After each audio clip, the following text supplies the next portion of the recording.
आज अलविदा जुमा नमाज को लेकर शहर अलर्ट। मस्जिदों में 2 शिफ्टों में नमाज। जामा मस्जिद से ऐलान, सड़कों पर नहीं होगी नमाज।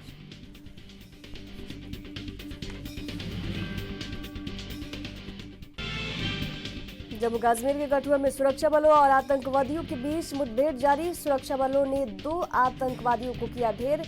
जम्मू कश्मीर पुलिस के 3 जवान भी हुए शहीद। जज केस की सुप्रीम कोर्ट में सुनवाई आज। एफआईआर दर्ज करने की मांग। हाईकोर्ट जज पर क्रिमिनल केस चलाने सीजीआई की परमिशन वाले फैसले को भी चुनौती। और ऑक्सफोर्ड में ममता का विरोध। सीएम बोली यहां राजनीति ना करें, बंगाल आए। भारत को जल्द तीसरी बड़ी अर्थव्यवस्था बनाने पर कहा, मैं सहमत नहीं हूं।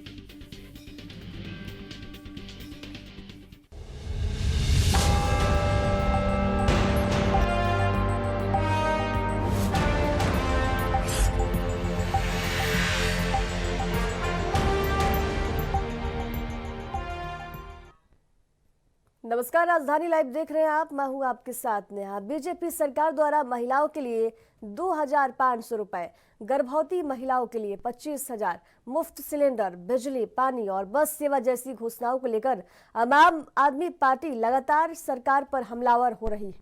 आम आदमी पार्टी के नेता और पूर्व मुख्यमंत्री आतिशी का कहना है कि दिल्ली सरकार को इन योजनाओं के लिए फंड नहीं मिल रहा है, जिसके चलते वादे पूरे नहीं हो रहे हैं। दिल्ली की मुख्यमंत्री रेखा गुप्ता ने विधानसभा में बजट चर्चा के दौरान आम आदमी पार्टी पर निशाना साधा है। उन्होंने शायराना अंदाज में कहा कि बहुत खफा है, लेकिन लहजा बदल गया मेरा।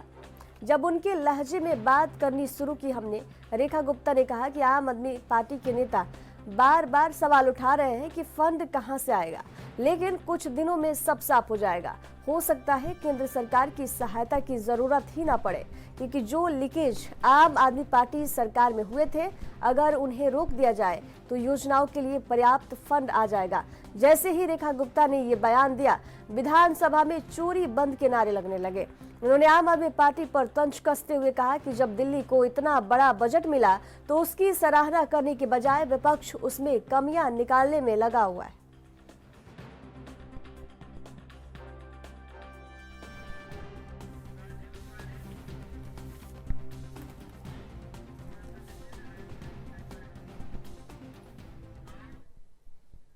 और इस पर ज्यादा चर्चा करने के लिए संवाददाता हमारे साथ दिल्ली से राजीव तिवारी जुड़े हुए हैं। बीजेपी ने अपने घोषणा पत्र में वादा किया था कि जब बीजेपी की सरकार बनेगी तो महिलाओं के खाते में 2,500 रुपए डाले जाएंगे। ये वादे पूरे नहीं हो रहे हैं, जिसके बाद से सवाल उठ रहे हैं। क्या कुछ जानकारी?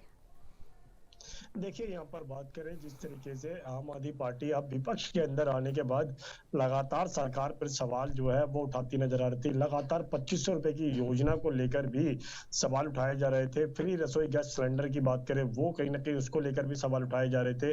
फ्री बिजली, फ्री पानी की बात करें तो वो भी कहीं ना कहीं उसको लेकर सवाल उठाए जा रहे थे। दूसरा यहाँ पर सबसे बड़ा मुद्दा और बनता हुआ नजर आया था, जो डीटीसी बसों के अंदर महिलाओं के लिए फ्री किराया जो है उसको लेकर भी कहीं ना कहीं आवाज जो है उठती नजर आई थी। मगर अब यहाँ पर दिल्ली विधानसभा का बजट जो है वो पेश किया गया है नई सरकार के द्वारा, रेखा गुप्ता के द्वारा। तो अब उसको लेकर भी आम आदमी पार्टी जो है वो लगातार आरोप लगाती नजर आ रही है कि बजट तो पेश कर दिया, मगर दिल्ली सरकार के पास फंड कहाँ है, और अगर फंड नहीं है तो फिर ये योजनाएं जो घोषणा की गई थी ये कैसे मिल पाएगी। मगर इसी का जवाब जो है कल दिल्ली विधानसभा के अंदर जिस तरीके से रेखा गुप्ता के द्वारा दिया गया, क्या कहा गया कि चर्चा के दौरान कहीं ना कहीं आरोप जरूर लगाए गए थे आतिशी के द्वारा, मगर शायराना अंदाज में ये भी कहा कि वो नहीं चाहते थे कि दिल्ली का बजट जो है वो बेहतर पेश होता नजर आए। और ये भी कहा गया कि अगर दिल्ली की सरकार ने अच्छा बजट पेश किया है तो उसकी तारीफ करनी चाहिए थी। मगर यहाँ पर लगातार आरोप जो है वो लगाए जा रहे हैं, क्योंकि विपक्ष के अंदर बैठी हुई है तो आतिशी तो कहीं ना कहीं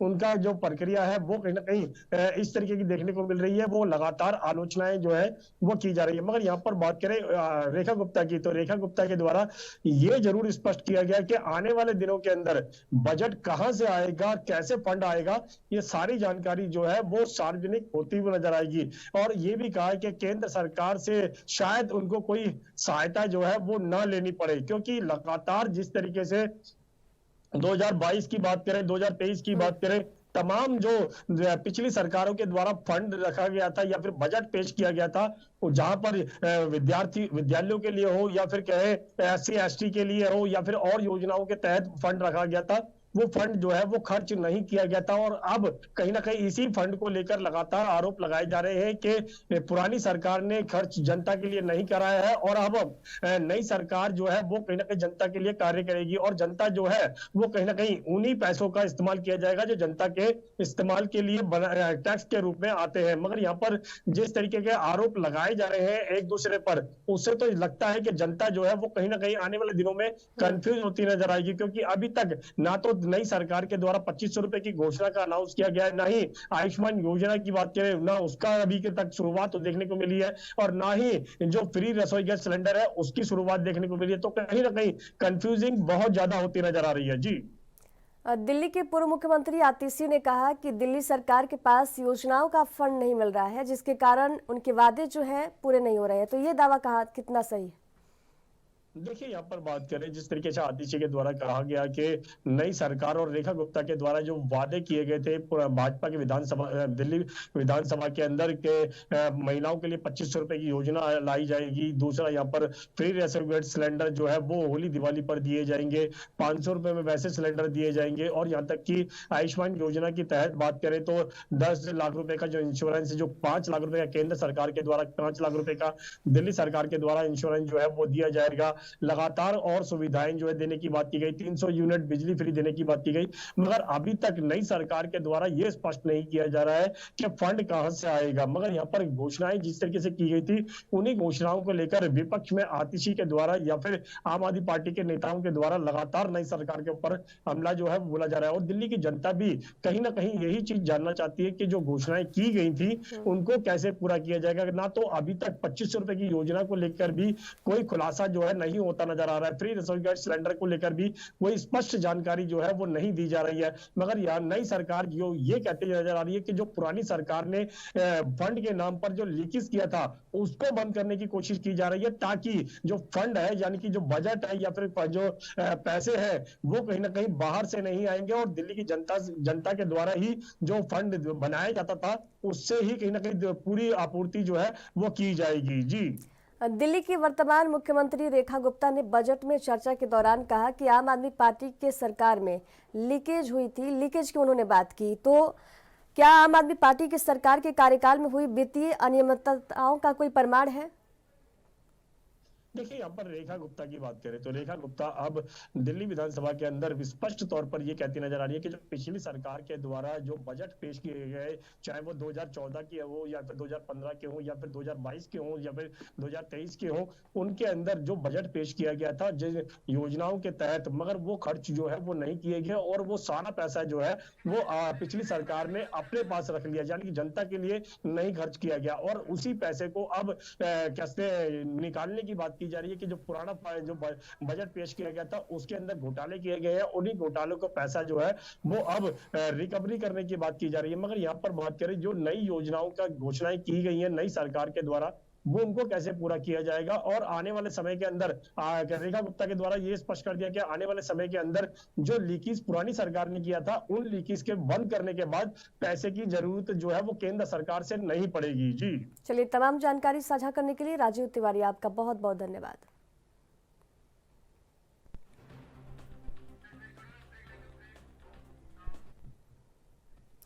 यार रुकेंगे एक छोटे से ब्रेक के लिए, जल्द हाजिर होंगे। देखते रहिए राजधानी लाइव।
ब्रेक के बाद एक बार फिर से आप सभी का स्वागत है राजधानी लाइव में। उत्तर प्रदेश में विकसित भारत युवा संसद महोत्सव 2025 का आयोजन आज और 29 मार्च को किया जाएगा। इस 2 दिवसीय कार्यक्रम का उद्घाटन उत्तर प्रदेश के मुख्यमंत्री योगी आदित्यनाथ करेंगे। युवा संसद महोत्सव में प्रदेश के कई बड़े नेता और मंत्री शामिल होंगे, जिसमें विधानसभा अध्यक्ष सतीश महाना और विधान परिषद सभापति मानवेंद्र सिंह भी मौजूद रहेंगे। इस आयोजन का मुख्य उद्देश्य युवाओं को राष्ट्रीय विकास की मुख्य धारा से जोड़ना है और उनके विचारों को एक प्रभावी मंच प्रदान करना है, जिससे वे समाज और नीति निर्माण में अपनी भागीदारी निभा पाए। विकसित भारत युवा संसद महोत्सव के माध्यम से युवा अपने विचारों और नए विचारधाराओं को साझा कर सकेंगे, जिससे देश की नीतियों और योजनाओं में उनका योगदान और अधिक प्रभावी हो सकेगा।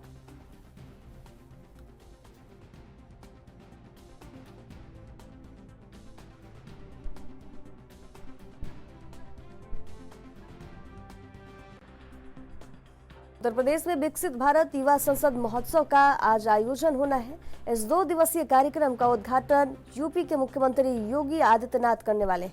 युवा संसद महोत्सव में कई बड़े नेता और मंत्री भी शामिल हो रहे हैं, जिनमें विधानसभा अध्यक्ष सतीश महाना, विधान परिषद सभापति मानवेंद्र सिंह भी मौजूद रहेंगे।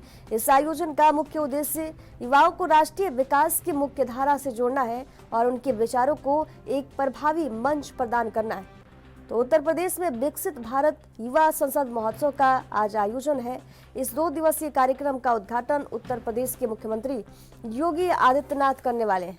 युवा संसद महोत्सव में प्रदेश के कई बड़े नेता और मंत्री शामिल होंगे, जिनमें विधानसभा अध्यक्ष सतीश महाना और विधान परिषद सभापति मानवेंद्र सिंह भी मौजूद रहेंगे।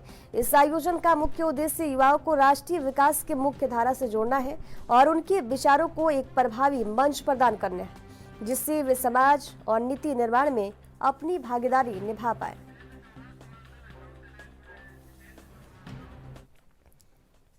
और इस पर ज्यादा जानकारी साझा करने के लिए संवाददाता जितेंद्र चौहान हमारे साथ लाइव जुड़ गए हैं। विकसित भारत युवा संसद महोत्सव का आज आयोजन किया जाना है, क्या कुछ जानकारी है इसको लेकर? देखिए, 2 दिवसीय विकसित भारत युवा संसद महोत्सव का कहीं न कहीं आयोजन किया जाएगा। कार्यक्रम का आयोजन होगा और आज और कल कहीं न कहीं इस कार्यक्रम का आयोजन होगा और इसका उद्घाटन आज उत्तर प्रदेश के मुख्यमंत्री योगी आदित्यनाथ करेंगे। विधानसभा अध्यक्ष सतीश महाना और विधान परिषद सभापति मानवेंद्र सिंह कहीं न कहीं इस पूरे कार्यक्रम में शामिल होंगे। और साथ ही कहा सकता है कि इस उद्देश्य की बात की जाए तो उत्तर प्रदेश सरकार द्वारा इस कार्यक्रम को कहीं न कहीं यूपी विधानसभा अध्यक्ष द्वारा एक कार्यक्रम कहीं न कहीं आयोजन किया जा रहा है। युवाओं को नीति निर्माण में भागीदारी देने, लोकतांत्रिक मूल्यों को सशक्त बनाने के उद्देश्य से विकसित भारत युवा संसद का कहीं न कहीं इस कार्यक्रम का आयोजन किया जा रहा है। और यह कार्यक्रम विकसित भारत 2047 का जो भारतीय जनता पार्टी बना के रखे सरकार कहीं न कहीं जो एजेंडा बना रखे है उसको कहीं न कहीं पूर्ण करना है। और इसकी दृष्टिकोण से ये कहीं न कहीं कार्यक्रम का आयोजन किया ताकि युवाओं को राष्ट्रीय विकास की मुख्य धारा से जोड़ा जाए। साथ ही साथ जो उनके विचार है उनके विचारों को प्रभावी ढंग से एक बड़ा मंच देने का काम किया जाए। साथ ही साथ इस मौके पर राज्य स्तरीय युवा संसद प्रतियोगिता भी की जाएगी, जिसमें समापन कल जब इसका समापन होगा तो वित्त मंत्री उत्तर प्रदेश सरकार में मंत्री हैं सुरेश खन्ना, जो कि सीनियर लीडर भी है उत्तर प्रदेश सरकार में, वो कहीं ना कहीं इसका समापन करने का काम करेंगे। और इसमें मुख्य अतिथि उच्च शिक्षा मंत्री योगेंद्र उपाध्याय भी इसमें शामिल होंगे।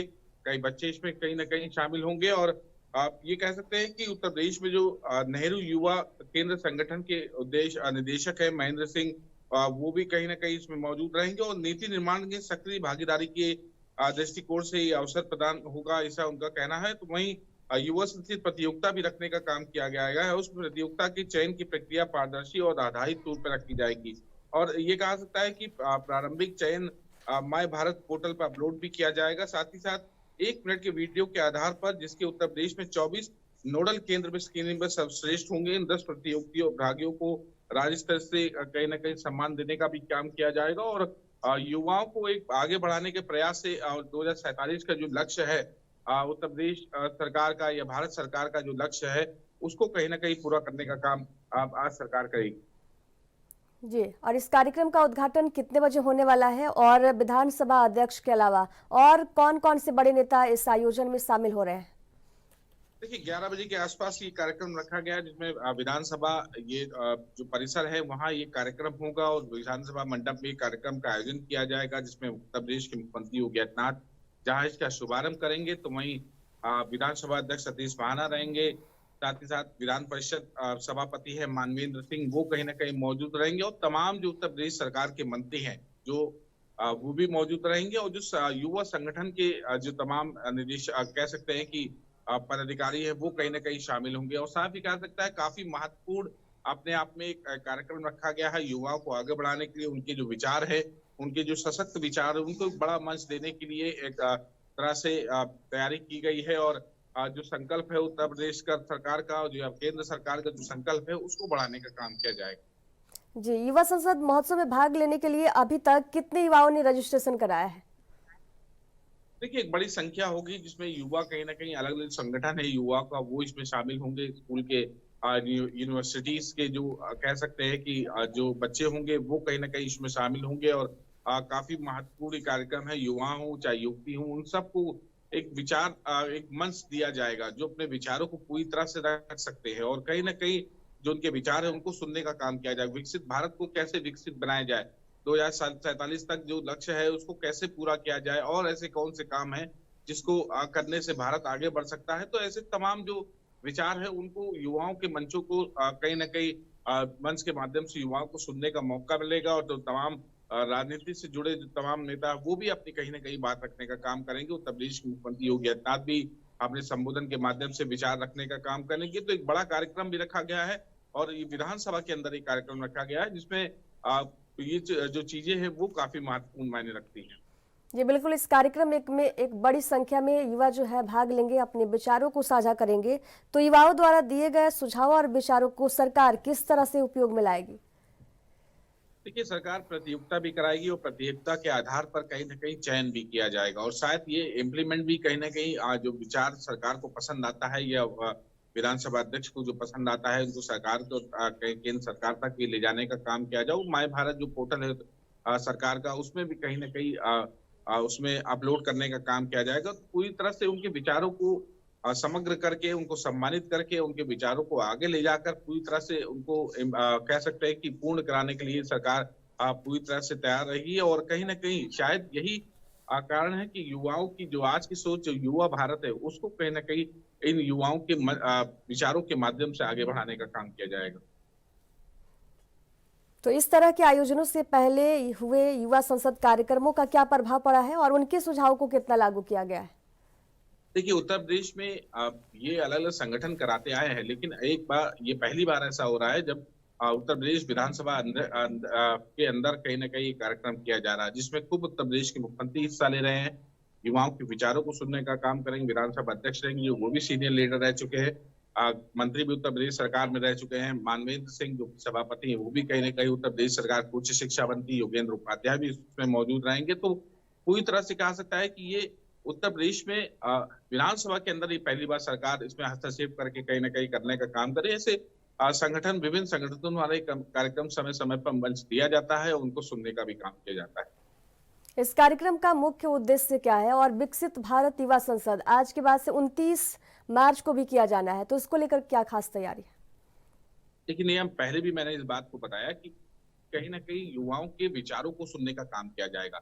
युवा क्या सोचता है 2047 तक कैसे उत्तर प्रदेश के जो तमाम चीजें हैं, जो उत्तर प्रदेश के जो तमाम युवा हैं उनको विचारों को कैसे आगे बढ़ाने का काम किया जाए और कैसे जो कह सकते हैं कि विकसित भारत है उसको डेवलप करने के लिए युवाओं का जो विचार है वो कहीं ना कहीं लिया जाएगा और शायद उसी के आधार पर सरकार आगे काम करे। उनके विचार अगर पसंद आते हैं तो युवा क्या सोचता है, आज का युवा क्या सोचता है, उसके बारे में कहीं ना कहीं पूरी तरह से विचार विमर्श किया जाएगा। चलिए, तमाम जानकारी साझा करने के लिए जितेंद्र चौहान आपका बहुत बहुत धन्यवाद।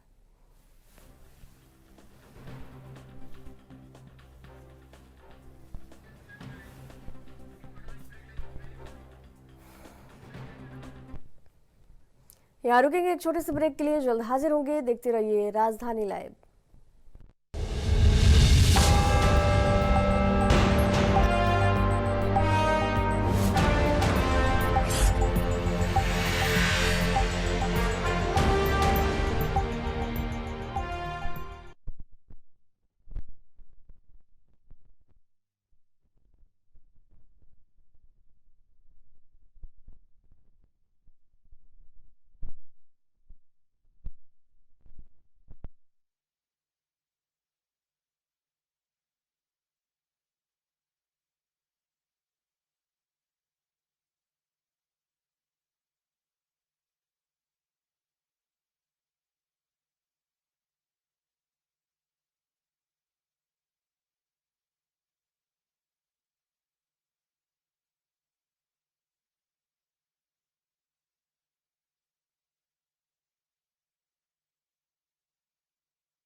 ब्रेक के बाद एक बार फिर से आप सभी का स्वागत है राजधानी लाइव में। मुख्यमंत्री सुखविंदर सिंह सुक्खू ने राज्य इलेक्ट्रॉनिक विकास निगम को प्रदेश के युवाओं के लिए विदेशों में रोजगार के अवसर उपलब्ध तलाशने के निर्देश दिए हैं।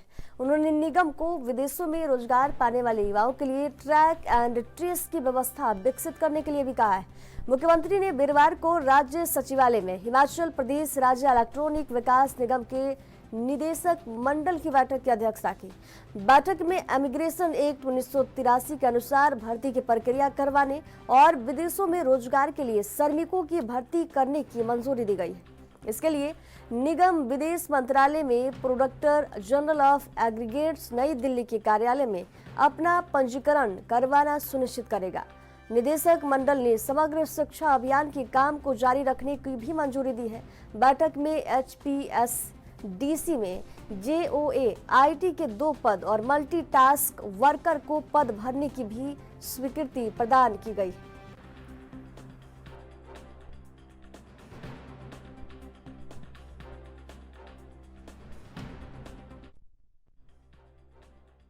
इस पर ज्यादा जानकारी साझा करने के लिए टीना ठाकुर जी हमारे साथ जुड़ी हैं, ब्यूरो चीफ हिमाचल से। मुख्यमंत्री सुखविंदर सिंह सुक्खू ने राज्य इलेक्ट्रॉनिक विकास निगम को युवाओं के लिए विदेशों में रोजगार तलाशने का निर्देश दिया है। इसको लेकर क्या कुछ जानकारी?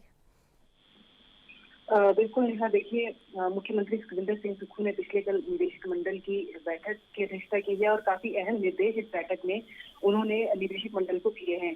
उन्होंने कहा है कि जो प्रदेश के युवा हैं जो विदेशों में रोजगार के अवसर उनके लिए तलाशें और साथ ही उनकी जो भर्ती की प्रक्रिया है उसको सुचारू रूप से संचालित करने के भी उन्होंने निर्देश यहाँ पे दिए हैं। और साथ में ही HPSDC को ये भी कहा है कि युवाओं के लिए विदेशों में रोजगार के जो अवसर है वो तलाशें, उसका जो ट्रैक एंड ट्रेस सिस्टम है वो बनाएं और रोजगार के लिए जो विदेशों में काम करने जाने वाले युवा हैं उनके लिए ट्रैक एंड ट्रेस प्रणाली विकसित की जाए जिससे वे सुरक्षित और पारदर्शी तरीके से रोजगार प्राप्त कर सकें। और इसके अलावा बैठक में इमिग्रेशन एक्ट 1983 के तहत जो भर्ती प्रक्रिया है उसको सुनिश्चित करने की उन्होंने बात कही है यहाँ पे। और निगम को विदेश मंत्रालय की प्रोटेक्टर जनरल ऑफ एमिग्रेंट्स नई दिल्ली के कार्यालय में अपना पंजीकरण करवाने के भी निर्देश उन्होंने यहाँ पे दिए। ये काफी महत्वपूर्ण बैठक रही है और इसमें जो JOA IT के 2 पद और मल्टीटास्क वर्कर के 2 पद भरने की स्वीकृति भी इस बैठक में दी गई है। इसके अलावा समग्र शिक्षा अभियान का जो कार्य जो योजना एक HPSDC के पास है उसको भी जारी रखने की मंजूरी इस बैठक में दी गई है। बैठक में जो निदेशक मंडल के वरिष्ठ अधिकारी हैं, वरिष्ठ IAS हैं, वो सभी मौजूद रहे और इन सबको मुख्यमंत्री ने एक अहम निर्देश यही दिया है कि HPSDC बिल्कुल प्रायोरिटी पे जो विदेशों में रोजगार के अवसर है वो तलाशें और युवाओं के लिए जो ट्रैक एंड ट्रेस सिस्टम है वो भी बनाए ताकि अगर जो विदेश में काम करने जा रहा है युवा उसको वहाँ पे सुरक्षित और पारदर्शी माहौल मिल सके। तो ऐसे में ये काफी महत्वपूर्ण रही है बैठक। जो मुख्य सचिव है प्रबोध सक्सेना वो इस बैठक में मौजूद रहे। सचिव हैं विभाग की प्रियंका वासु और राखी खंडे वो दोनों मौजूद रही और इसके अलावा उद्योग के निदेशक हैं यूनुस, सूचना प्रौद्योगिकी निदेशक है निकुल जिंदल और इन्हीं के पास जो है HPSDC भी है और प्रबंध निदेशक है वीरेंद्र शर्मा। ये तमाम लोग जो है मौजूद रहे और फाइनेंस से जो है विशेष सचिव है फाइनेंस के रोटी जम्वाल वो भी उपस्थित रहे। तो तमाम लोग जो निदेशक मंडल के हैं उनको ये महत्वपूर्ण निर्देश मुख्यमंत्री की तरफ से मिले हैं। अब देखने वाली बात यह है कि विभाग जो कितनी जल्दी इस पर एक्शन लेता है क्योंकि तमाम फॉर्मेलिटीज अभी विभाग को करने को है और वो विभाग फॉर्मेलिटी करने के बाद ही विदेशों में रोजगार के अवसर हिमाचल जो है वो युवाओं के लिए तलाश पाएगा। जी टीना जी, क्या सरकार विदेशों में रोजगार पाने वाले युवाओं को वित्तीय सहायता या किसी प्रकार की ट्रेनिंग भी प्रदान करेगी? बिल्कुल, देखिए नेहा, ये इसीलिए जो ये निदेशक मंडल है उसमें यही कहा गया है कि पहले आप रोजगार के अवसर तलाशें और देखें कि वो रोजगार के अवसर किस प्रकार के हैं और उसमें युवाओं को कितनी निपुणता चाहिए या कितना उनको किस काम में उनको वो ट्रेंड होने चाहिए। तो अगर सरकार को लगता है कि हम उसमें लैग कर रहे हैं तो जो स्किल डेवलपमेंट है उसकी तरफ से जो है ट्रेनिंग भी युवाओं को दी जाएगी और फाइनेंस विभाग भी कोशिश करेगा कि जो युवा जाने का इच्छुक है और अगर कोई पैसे की प्रॉब्लम उनके सामने आ रही है तो उसमें भी हेल्प की जाए। ये तमाम जो निदेशक मंडल में तमाम लोग जो मौजूद थे इनको ये सारे निर्देश दिए गए हैं मुख्यमंत्री की तरफ से कि हर चीज में देखें जो बाधा आ रही युवाओं के मार्ग में, चाहे वो ट्रेनिंग है या स्किल्स है या फिर वित्तीय संसाधन है, तमाम चीजों के लिए उन्होंने निर्देश यहाँ पे सभी लोगों को दिए हैं कि जो रोजगार के अवसर हैं वो भी तलाशें और साथ में सुरक्षित और जो पारदर्शी माहौल है वो भी युवाओं के लिए तैयार करें। और इसके साथ ही जो उनके बाधा अगर कोई आती है, जिस तरह वो स्किल्स की जरूरत है, ट्रेनिंग की जरूरत है, तो वो भी यहाँ पे प्रोवाइड करने की कोशिश जो है सरकार की तरफ से की जाएगी। और जो ट्रेंड ऑलरेडी युवा है हमारे पास, जिन स्किल्स में युवा ऑलरेडी ट्रेंड है, उन स्किल्स में भी रोजगार के अवसर जो है विदेशों में तलाशे जाएंगे कि कौन कौन से जो हम मतलब स्किल्ड युवा है उनको रोजगार के लिए जो है विदेश यहाँ पे भेजा जा सकता है। जी हाँ। कई युवा जो है विदेश जाते हैं, धोखाधड़ी के शिकार हो जाते हैं, उन्हें टॉर्चर का सामना करना पड़ता है। तो क्या सरकार ये सुनिश्चित करेगी कि हिमाचली युवाओं को सुरक्षित और वैध ही नौकरियां मिले, जिससे वे धोखाधड़ी का शिकार ना हो पाए? बिल्कुल, देखिए ये काफी महत्वपूर्ण रहने वाला है यहाँ पे, क्योंकि जो ये निदेशक मंडल की जो बैठक थी उसमें काफी अहम निर्देशों में एक निर्देश ये भी मुख्यमंत्री की तरफ से मिला है निदेशक मंडल को कि विदेशों में जो काम करने जाने वाले युवा हैं उनके लिए ट्रैक एंड ट्रेस प्रणाली विकसित की जाए यहाँ पे, ताकि वो सुरक्षित और पारदर्शी तरीके से रोजगार प्राप्त कर सके। ये ना हो कि हिमाचल सरकार ने कुछ युवाओं को जो है भेज दिया और उसके बाद उनको पता ही नहीं कि वो कहाँ काम कर रहे हैं या क्या कर रहे हैं। तो ये एक विकसित प्रणाली जो है विकसित करने के लिए भी हिमाचल सरकार को कहा गया है, विभागों को कहा गया है कि ट्रैक एंड ट्रेस प्रणाली भी यहाँ पर विकसित करें, ताकि जो युवा जा रहे हैं उनकी पूरी जानकारी सरकार के पास रहे कि वो क्या काम कर रहे हैं, कहाँ काम कर रहे हैं और कोई दिक्कत उनको जो है उनके काम में तो नहीं आ रही। और अगर ऐसा होता है तो सरकार वहाँ पे भी उनकी मदद करने की कोशिश जो है वो करेगी। जी नेहा। इस योजना की बात करें तो केवल उच्च शिक्षित युवाओं को ही प्राथमिकता दी जाएगी या कौशल आधारित रोजगार के अवसर भी शामिल होंगे? देखिए, अभी इसमें तमाम रोजगार के अवसर तलाशने की बात मुख्यमंत्री ने कही है। अभी इसमें शिक्षा की बात यहाँ पे नहीं रखी गई है, लेकिन ये जरूर कहा गया है कि जो ऑलरेडी जो स्किल्स में जिन स्किल्स में हमारे पास युवा ट्रेंड है और कुछ जो विदेशों की जो मांग रहने वाली है, कुछ स्पेसिफिक जो मांग रहती है कि इस ट्रेड में युवा चाहिए, तो वो तमाम ये जो अवसर है उनको तलाशने के लिए विभागों को कहा गया है। सभी निदेशक मंडल को ये निर्देश दिया गया है मुख्यमंत्री से कि तमाम तरह के जो रोजगार के अवसर हैं, चाहे वो जो कम पढ़े लिखे युवा हैं उनके लिए हैं या अधिक जो पढ़े लिखे युवा हैं उनके लिए हैं, तमाम तरह के निर्देश, यानी स्पेसिफिक नहीं कहा गया है, लेकिन तमाम तरह के जो युवा यहाँ पर बेरोजगार हैं और जो स्किल्ड युवा भी हैं उनके लिए ये रोजगार के अवसर तलाशने के लिए मुख्यमंत्री ने कहा है। और ये भी कहा है कि आने वाले दिनों में एक विस्तृत रिपोर्ट यहाँ पे तैयार की जाए कि किस तरह का स्किल युवा हमारे पास है और किस तरह के विदेशों में रोजगार के जो अवसर हैं उनमें स्किल की तलाश वहाँ पे रहती है और किस तरह से हिमाचल के युवा को उसमें ट्रेन करके जो है वहाँ पे भेजा जा सकता है और रोजगार उनको दिलाया जा सकता है। जी नेहा। टीना जी, ट्रैक एंड ट्रेस व्यवस्था कैसे काम करेगी और इसका मुख्य उद्देश्य क्या होगा?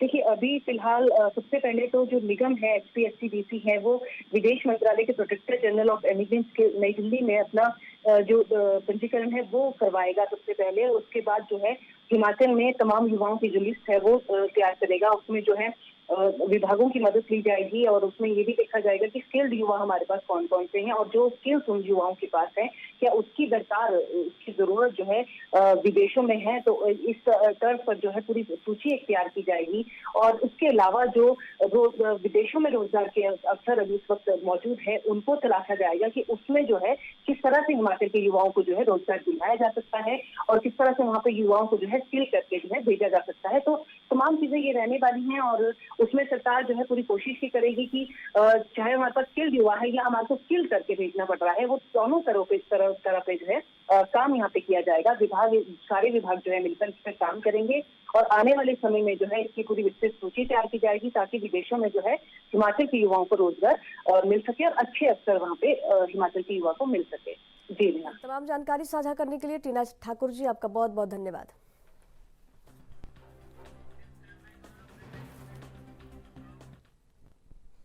यहाँ रुकेंगे एक छोटे से ब्रेक के लिए, जल्द हाजिर होंगे। देखते रहिए राजधानी लाइव।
ब्रेक के बाद एक बार फिर से स्वागत है आपका। उत्तराखंड में चार धाम यात्रा हमेशा सुर्खियों में रहती है, चाहे श्रद्धालुओं की भारी भीड़ हो, सड़क हादसे हो, मौसम की मार हो या फिर मौत के आंकड़े। हर साल यात्रा को लेकर राष्ट्रीय स्तर पर चर्चा होती है। इसी को ध्यान में रखते हुए इस बार धामी सरकार की तैयारियों को केंद्र सरकार भी परखने जा रही है। यात्रा शुरू होने से पहले केंद्र सरकार के विभिन्न विभागों के अधिकारी देहरादून भेजे जा रहे हैं। ये अधिकारी ये सुनिश्चित करेंगे कि यात्रा की तैयारी पूरी हो और किसी भी कमी को राज्य सरकार के साथ मिलकर दूर किया जाए। अप्रैल में शुरू होने वाले यात्रा को सुरक्षित और व्यवस्थित बनाने के लिए केंद्र सरकार भी सहयोग करेगी। 2023 और 2024 में गंगोत्री, यमुनोत्री और केदारनाथ में श्रद्धालुओं की भारी भीड़ से व्यवस्थाएं चरमरा गई थी। इस वजह से न केवल श्रद्धालुओं को दिक्कतें हुई बल्कि अन्य प्रदेशों में भी इसका नकारात्मक संदेश भी गया था। मुख्यमंत्री पुष्कर सिंह धामी ने खुद स्थिति को संभालते हुए मार्गों का निरीक्षण किया और सचिव स्तर के अधिकारियों को धाम में तैनात रहने के निर्देश दिए। केंद्र और राज्य सरकार मिलकर यात्रा को सफल बनाने के लिए हर संभव प्रयास कर रही है। आपदा प्रबंधन विभाग अन्य विभागों के साथ मिलकर जल्द ही एक मॉक ड्रिल आयोजित करेगा, जिससे यात्रा की तैयारियों को परखा जा सके। इस बार श्रद्धालुओं की सुरक्षा और सुविधाओं को लेकर कोई भी कमी नहीं रहने दी जाएगी।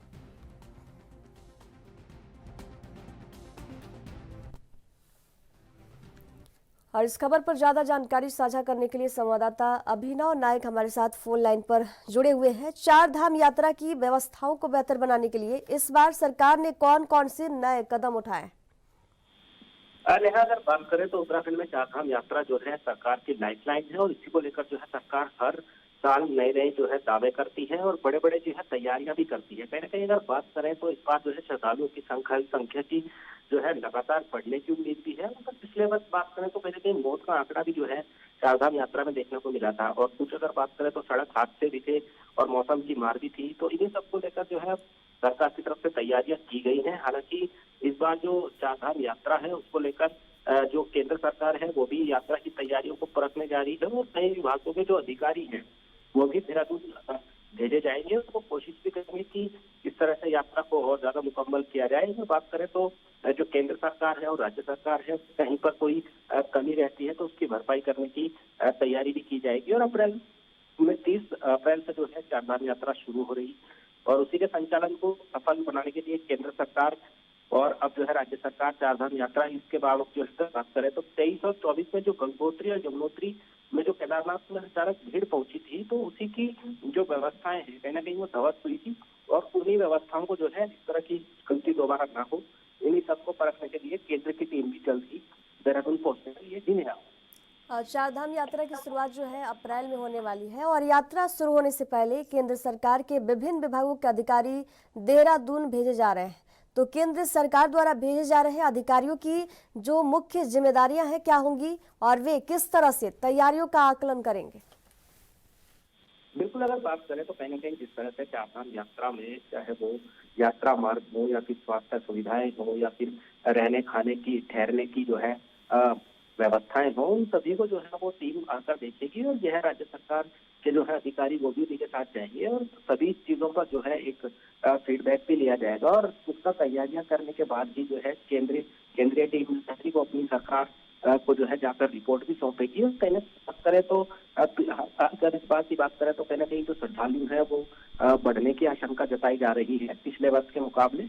तो कहीं जो पिछले वर्ष जो गलतियां हुई हैं वो इस बार गलतियां ना हो ऐसा राज्य सरकार भी प्रयास कर रही है और अब राज्य सरकार के साथ जो है इस पहल में केंद्र सरकार भी आ चुकी है जी नेहा। 2023 और 2024 की बात करें तो श्रद्धालुओं की भीड़ के कारण काफी समस्याएं उत्पन्न हुई थी, तो उस समस्याओं से क्या सीख ली गई है और इस बार ऐसी स्थिति से बचने के लिए क्या खास इंतजाम किए गए?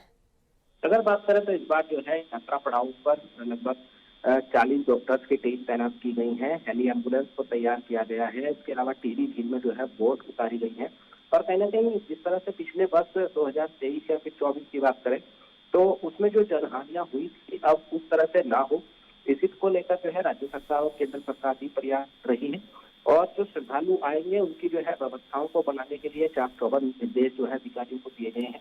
इसके लिए कमेटियां भी बनाई गई हैं और अगर बात करें तो जो आपदा प्रबंधन विभाग है वो भी अन्य विभागों के साथ मिलकर जो है मॉक ड्रिल भी कर रहा है और चारों धाम की यात्राओं की तैयारियों को भी परख रहा है। कहीं ना कहीं अगर बात करें जिस तरह से मुख्यमंत्री पुष्कर सिंह धामी इन सभी चीजों को लेकर खुद मोर्चा संभाले हुए हैं और वो लगातार सचिवालय के अंदर अधिकारियों के साथ बैठकें भी कर रहे हैं और लगातार जो है दिशा निर्देश भी अधिकारियों को दे रहे हैं।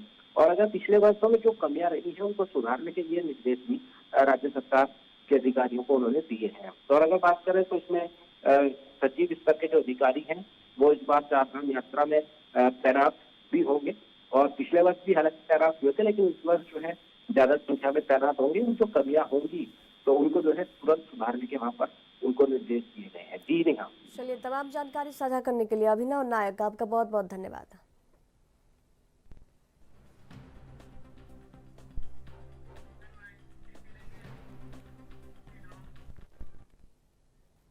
मुख्यमंत्री विष्णुदेव साय ने मुख्यमंत्री तीर्थ दर्शन योजना का शुभारंभ किया है और श्रद्धालुओं को तिरुपति, रामेश्वरम और मुदैरो के लिए विशेष ट्रेन रवाना किया है। यह आयोजन सुबह 10:30 बजे शुरू हुआ और करीब 11:30 बजे तक चला, जिसके बाद मुख्यमंत्री अपने निवास लौट गए। मुख्यमंत्री का हालिया शेड्यूल पूरी तरह से प्रशासनिक और जनहित से जुड़े कामों पर आधारित होगा। आज उनके रायपुर में रहने की संभावना अधिक है, जहां वे विभिन्न प्रशासनिक गतिविधियों में व्यस्त रह सकते हैं। उनके कार्यक्रम में जल संसाधन, लोक स्वास्थ्य यांत्रिकी या अन्य विभागों की समीक्षा बैठक संभावित है।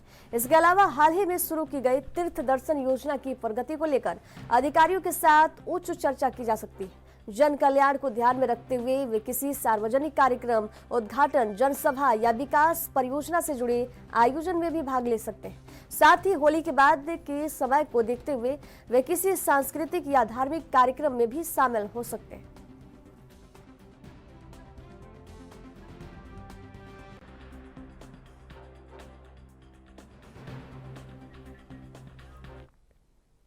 इधर बिहार के मुख्यमंत्री नीतीश कुमार लगातार दावा करते हैं कि राज्य में सुशासन की सरकार है और उनकी सरकार अपराध और भ्रष्टाचार जीरो टॉलरेंस की नीति पर काम कर रही है। लेकिन इस दावे को बिहार के ही अधिकारी पलीता नजर लगाते आ रहे हैं। हाल ही में ईडी ने पटना में भवन निर्माण विभाग के चीफ इंजीनियर तारिणी दास के ठिकानों पर छापा मारा है, जिसमें करोड़ों की नकदी बरामद हुई है, जिसे गिनने के लिए नोट गिनने की मशीन मांगनी पड़ी है। सूत्रों का दावा है कि ये कार्रवाई आईएएस संजीव हंस से जुड़े टेंडर घोटाले के सिलसिले में हुई और फुलवारी शरीफ स्थित पुणेंदु नगर में चीफ इंजीनियर के ठिकानों पर अभी भी छापेमारी जारी है।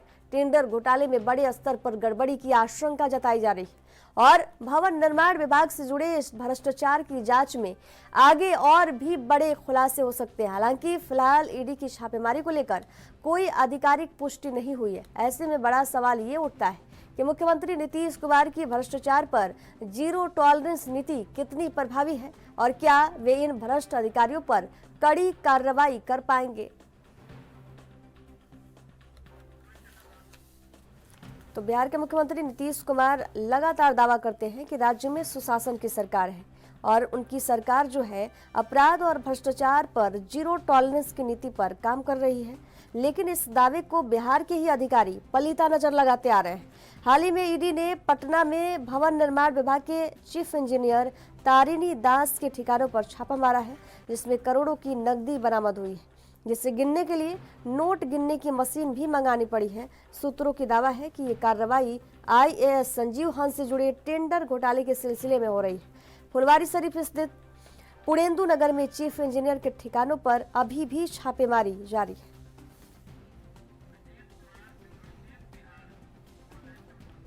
और इस पर ज्यादा जानकारी साझा करने के लिए बिहार से ब्यूरो चीफ सुरजीत कुमार हमारे साथ फोन लाइन पर जुड़े हुए हैं।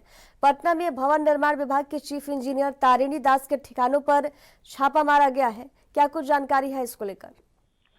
जी नेहा, बिल्कुल। पटना में जो है भवन निर्माण विभाग के चीफ इंजीनियर है पुणेंदु दास, इनके कई ठिकानों पे ईडी की छापेमारी चल रही है और अगर ईडी की माने तो उनके ठिकानों से करोड़ों रुपए की नकदी बरामद हुई है, जिसको गिनने के लिए नोट गिनने वाली मशीन बुलाई गई है और कई ऐसे अहम दस्तावेज भी वहां पे बरामद हुए हैं ईडी के द्वारा। हालांकि अभी तक कितने रुपए की बरामदगी हुई है और क्या क्या उसमें जब्त किया गया है इसकी आधिकारिक पुष्टि नहीं की है, लेकिन टेंडर घोटाला से जुड़ा यह सारा मामला था और आईएएस संजीव हंस से जुड़ा यह मामला था, जिसके अंतर्गत ईडी को कुछ सूचनाएं मिली थी और सूचनाओं के बाद जो है ईडी ने ये कार्रवाई को अंजाम दिया है। जी बिहार के मुख्यमंत्री नीतीश कुमार लगातार ये दावा करते हैं कि राज्य में सुशासन की सरकार है और उनकी सरकार जो है अपराध और भ्रष्टाचार पर जीरो टॉलरेंस की नीति पर काम कर रही है। तो मुख्यमंत्री जो है अभी तक कितने भ्रष्ट अधिकारियों पर ठोस कार्रवाई हुई है?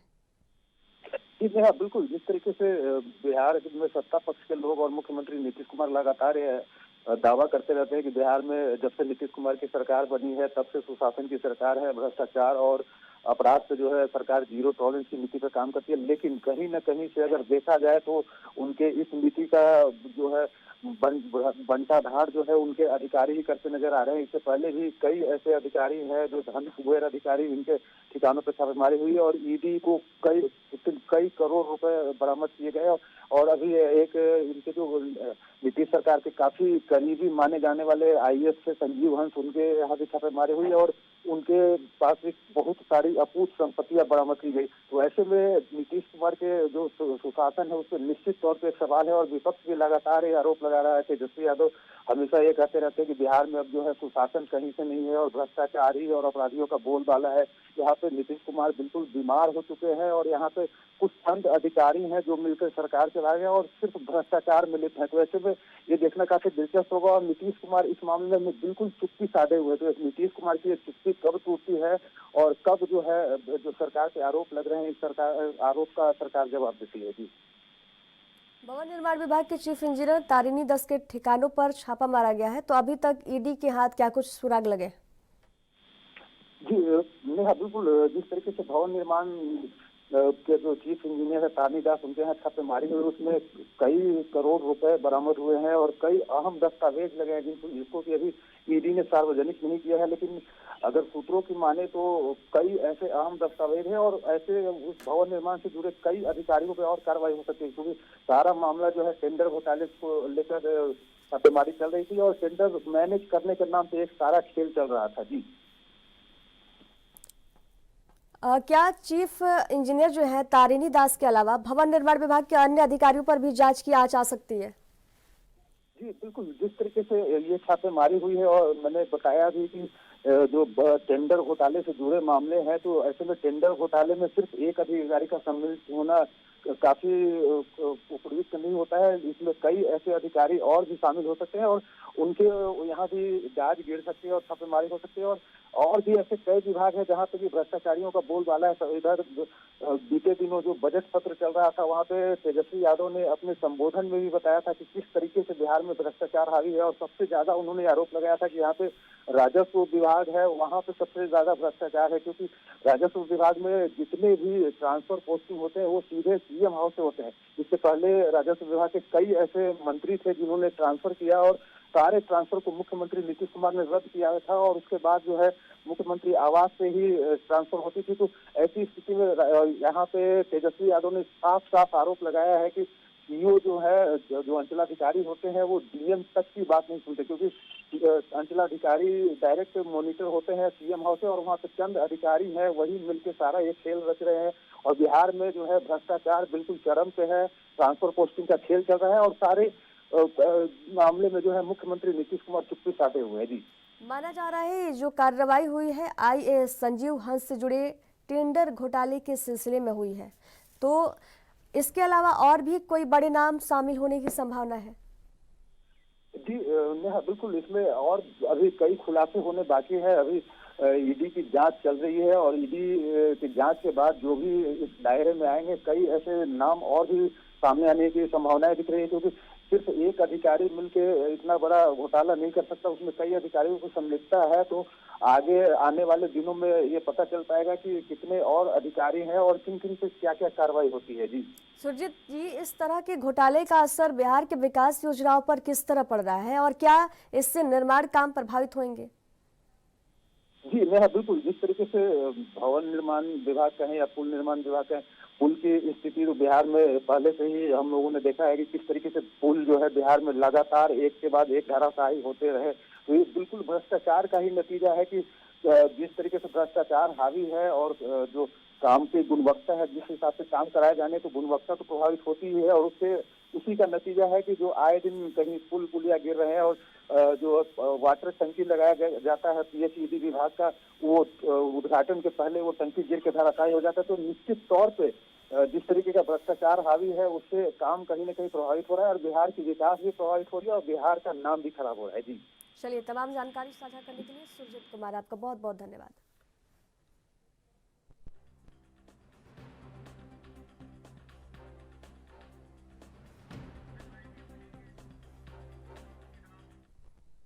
असम के मोरीगांव जिले के गारमी गांव में स्थित एकमात्र विद्यालय जिसे 1975 में स्थापित किया गया था, इस वर्ष अपनी स्वर्ण जयंती मनाई। ये विद्यालय इस क्षेत्र में शिक्षा का एकमात्र संस्थान है जहां स्थानीय बच्चे प्रारंभिक शिक्षा ग्रहण करते हैं और इसके बाद आगे की पढ़ाई के लिए गांव से बाहर अन्य विद्यालयों में जाना पड़ता है। इस अवसर पर 3 दिवसीय समारोह आयोजित किया गया जिसमें स्थानीय समुदाय ने बड़े उत्साह के साथ भाग लिया। कार्यक्रम में मोरीगांव विधानसभा क्षेत्र के विधायक रामाकांत देवरी और तीवा ऑटोनोमस काउंसिल की सीईएम जीवन चंद्र कोवर ने भी शिरकत की। स्वर्ण जयंती समारोह ने विद्यालय के गौरवशाली इतिहास और इसकी शिक्षा में भूमिका को रेखांकित किया, जिससे स्थानीय लोगों में उत्साह और गर्व की भावना देखने को मिली।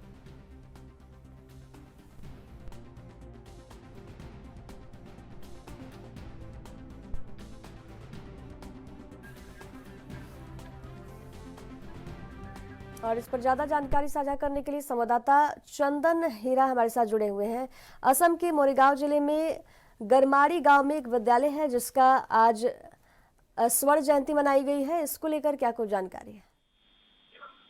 जी देखिए, नेहा मैं बता दूं कि असम के मोरीगांव जिले का एक विद्यालय, जिस विद्यालय ने 1975 में स्थापित हुआ था और इस विद्यालय में इस बार गोल्डन जुबली मनाया गया है। और इस विद्यालय, ये जो विद्यालय है, ये विद्यालय है गौरमारी में है, मोरीगांव जिले के अंतर्गत है। और गौरमारी आंचलिक माध्यमिक विद्यालय में ये जो त्योहार मनाया गया है, गोल्डन जुबली मनाया गया है। और देखा जा रहा है कि वहाँ के जो ये गौरमारी आंचलिक माध्यमिक विद्यालय है, ये विद्यालय एकमात्र इस शिक्षा के लिए विद्यालय है। और उसके बाद देखा जा रहा है कि वहाँ के जो छात्र छात्री है, छात्रा को बाहर जाना पड़ता है और बाहर पढ़ना पड़ता है उस गांव से बाहर निकलकर। और इस विद्यालय का इस बार देखा जा रहा है कि 50 साल पूरी हो चुकी है और इसके लिए देखा जा रहा है कि वहाँ पे गोल्डन जुबली मनाया गया है। और 3 दिवसीय कार्यक्रम के दौरान ये गोल्डन जुबली मनाया गया है। और देखा जा रहा है कि असम के जो मंत्री है रमेश पेगू को भी वहाँ पर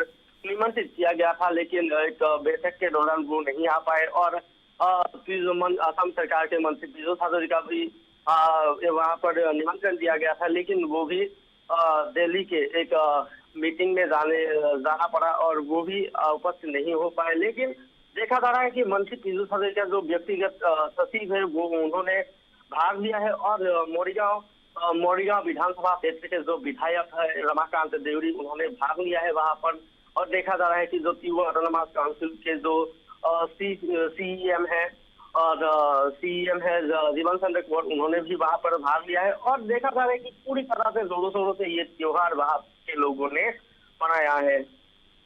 जी बिल्कुल, स्वर्ण जयंती समारोह था और इस समारोह के दौरान विद्यालय के पूर्व छात्रों और शिक्षकों ने कौन कौन से अनुभव साझा किए? जी देखिए, मैं बता दूं कि ये जो विद्यालय है वहाँ के छात्र छात्री के लिए एक उस शिक्षा लेने की एक मास्टर विद्यालय है। इसके लिए देखा जाता है कि उस विद्यालय के लिए काफी उत्साह है वहाँ के लोगों की। और देखा जा रहा है कि वहाँ के शिक्षक को भी काफी सम्मान दिया जाता है वहाँ उस गांव में। और देखा जा रहा है कि वहाँ से ही हर गांव के वो निवासी, हर छात्र वहाँ से ही पढ़ के दूसरे विद्यालय में जाते हैं। और देखा जा रहा है कि इसको लेकर पूरी गांव में जोरों शोरों से इस विद्यालय का जो है गोल्डन जुबली मनाया गया है।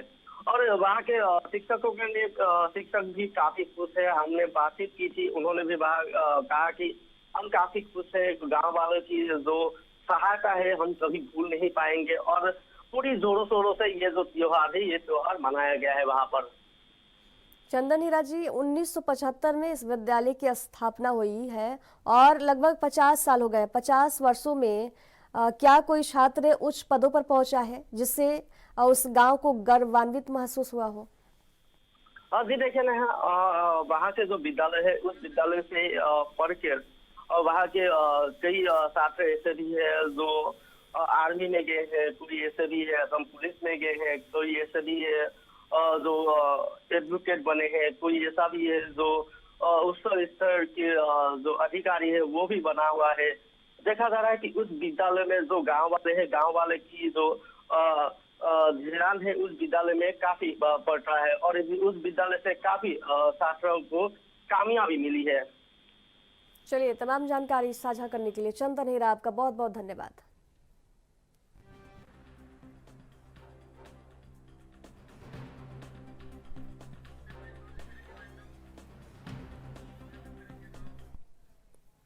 और राजधानी लाइव में बस इतना ही। दीजिए जाने की इजाजत। देखते रहिए एनवी न्यूज। नमस्कार।